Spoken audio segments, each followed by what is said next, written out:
Well, tomorrow marks 2 years since Russia invaded Ukraine, igniting a deadly war that has killed more than 10,000 Ukrainian civilians and sparked a political battle here at home. Caught in the middle of that war are nearly 20,000 Ukrainian children who have been abducted and held captive in Russia.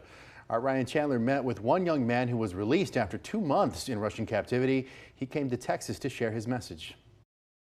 At just 16, Ivan Matkosvsyi has lost everything. Russia stole my childhood, and now I'm not the same as I used to be before the war. We met him and his translator in Austin during a tour of America, meant to raise awareness for nearly 20,000 Ukrainian children like him, taken captive by Russia. I saw a lot of terrifying moments. Less than 2 years ago, Ivan fled his war-torn hometown of Mariupol on foot after weeks in this bomb shelter. He dodged Russian shells falling around him, but Russian troops stopped him. I came across a Russian checkpoint and they forced me to take almost all my clothes off. I didn't want to separate from my older brother, and we decided with him to just escape, but they caught us and started threatening us with weapons. After that, thankfully my brother was released and he was able to go to Ukraine, but I was sent to Donetsk. I was afraid that I'll be forced to stay in Donetsk till the rest of my life, or even worse, to be taken to Russia.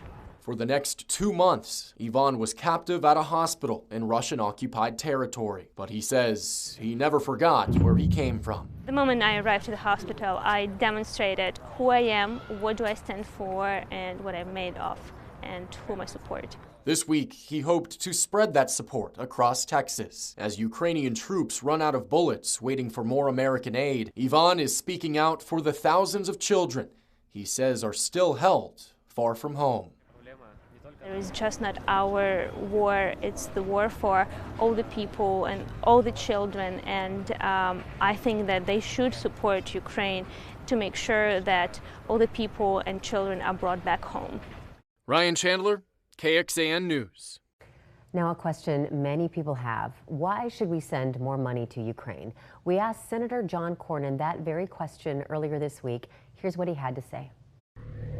Well, first of all, we promised to protect Ukraine's sovereignty in exchange for giving up their nuclear weapons. You know, what's after Ukraine is NATO countries, and we have a treaty obligation under Article 5 to come to the defense of NATO allies who are threatened by Russia or anybody else.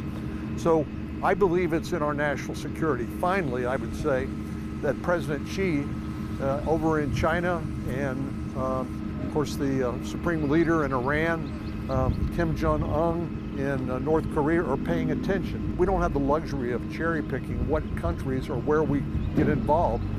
We're the most powerful nation in the world, economically and from a military standpoint. And like it or not, it's in our national security interest to do everything we can to prevent wars.